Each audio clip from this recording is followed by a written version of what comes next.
Hello everyone.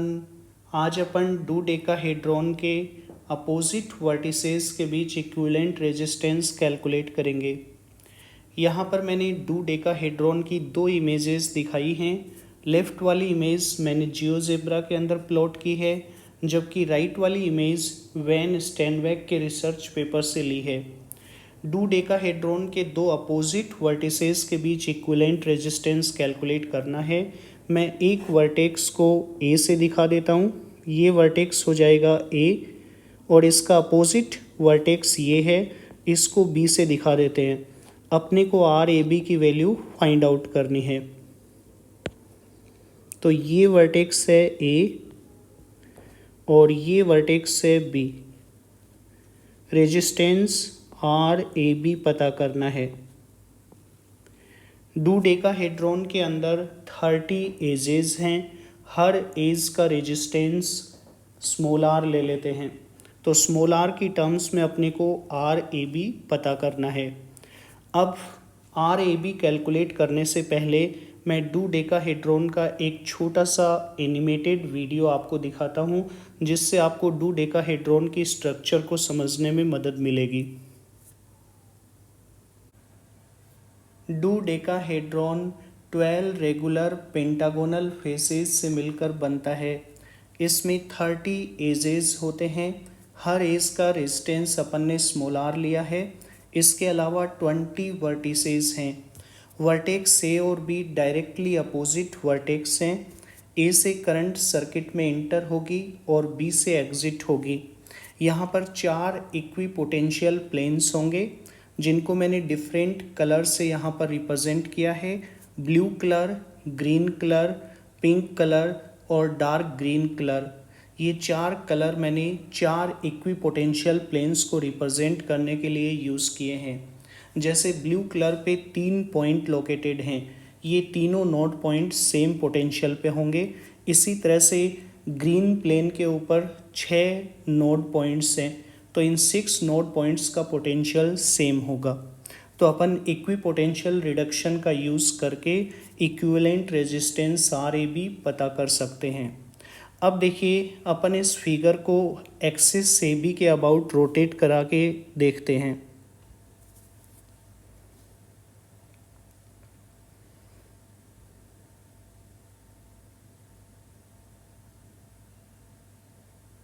तो यहाँ पर अपन क्लियरली इक्विपोटेंशियल प्लेन्स को विजुलाइज कर पा रहे हैं। चलिए अब अपन आर ए बी कैलकुलेट करते हैं।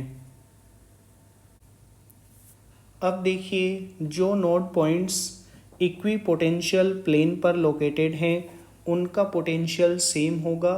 उनको अपन सिंगल पॉइंट से रिप्लेस कर सकते हैं। ये कहलाता है इक्विपोटेंशियल रिडक्शन। तो अपन नोड पॉइंट ए से स्टार्ट करते हैं। सबसे पहले ये नोड पॉइंट ए अपन ने ड्रॉ कर लिया। अब प्लेन 1 देखते हैं, सी डी ई। ये एक इक्विपोटेंशियल प्लेन है, तो इस पे 3 नोड पॉइंट्स हैं, इनका पोटेंशियल सेम रहेगा। मैं सी डी ई इन तीनों नोड पॉइंट्स को सिंगल पॉइंट से रिप्लेस कर देता हूँ। नेक्स्ट अपन इस प्लेन की बात करते हैं। ये एक अनोदर इक्विपोटेंशियल प्लेन है। इस प्लेन पर 6 नोड पॉइंट्स लोकेटेड हैं। ये नोड पॉइंट हैं एफ, जी, एच, आई, जे, के।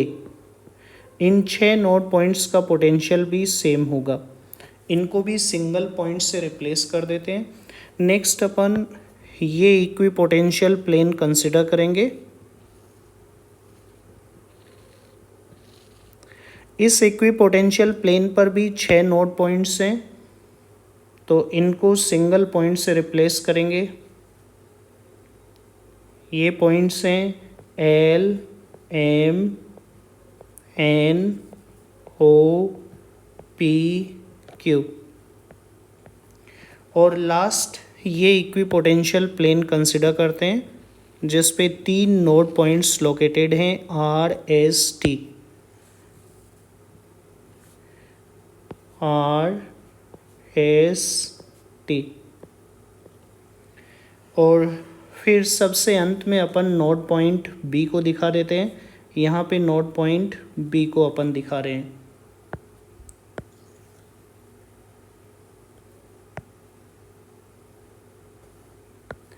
अब देखिए, ए और फर्स्ट इक्विपोटेंशियल प्लेन के बीच में 3 रेजिस्टेंस कनेक्टेड हैं। ये 3 ब्रांचेज हैं, ए सी, ए डी और ए ई। ये 3 रेजिस्टेंसेस को डिनोट कर रही हैं जो पैरेलल में होंगे।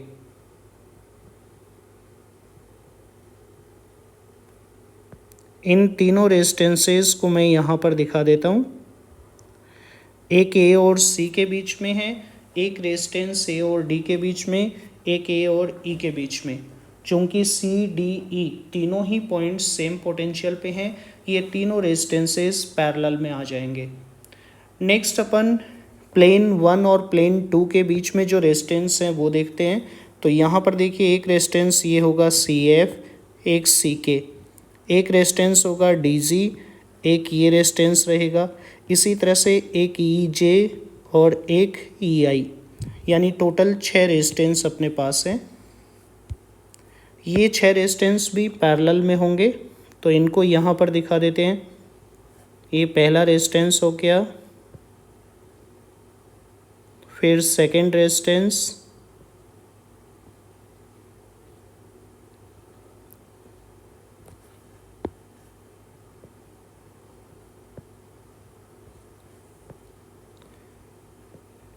फोर्थ रेजिस्टेंस, फिफ्थ रेजिस्टेंस और ये सिक्स्थ रेजिस्टेंस। नेक्स्ट अपन सेकंड और थर्ड प्लेन के बीच में जो रेजिस्टेंस हैं वो देखेंगे। तो एक रेजिस्टेंस ये है, एक रेजिस्टेंस ये रहेगा, एक ये रेजिस्टेंस है, एक ये रेजिस्टेंस, एक ये और एक ये, यानी टोटल 6 रेजिस्टेंस यहाँ पर हैं।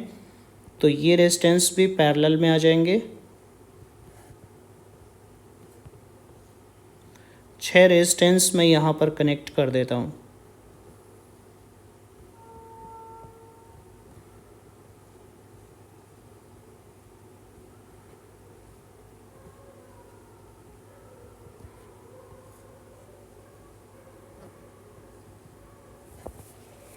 अब अपन ये रेजिस्टेंस देखते हैं, L R, M R, Q T, P T, O S, N S, यानी ये भी 6 रेजिस्टेंस हैं। तो यहाँ भी 6 रेजिस्टेंस मैं कनेक्ट कर देता हूँ।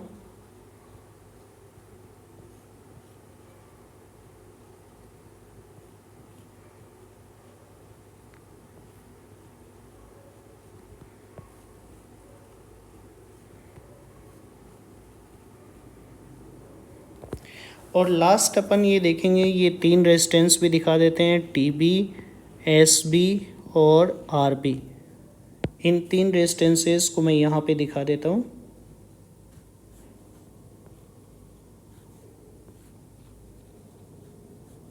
ये सर्किट अपने पास है। अब इनका इक्विवेलेंट हो जाएगा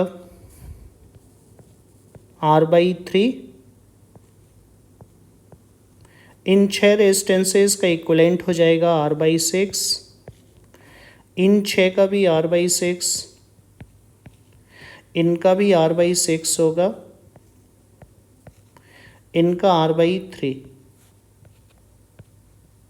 और ये R/3, R/6, R/6, R/6 और R/3 ये सभी सीरीज में हैं। यानी RAB की वैल्यू अपने पास ही आ जाएगी। RAB is equal to R/3 plus R/6 3 bar,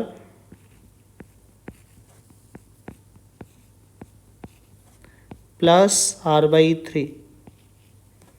R/3 और R/3 को तो मैं लिख देता हूँ 2R/3, और R/6 3 बार आ रहा है तो 3 से मल्टीप्लाई कर दो, ये आ जाएगा R/2।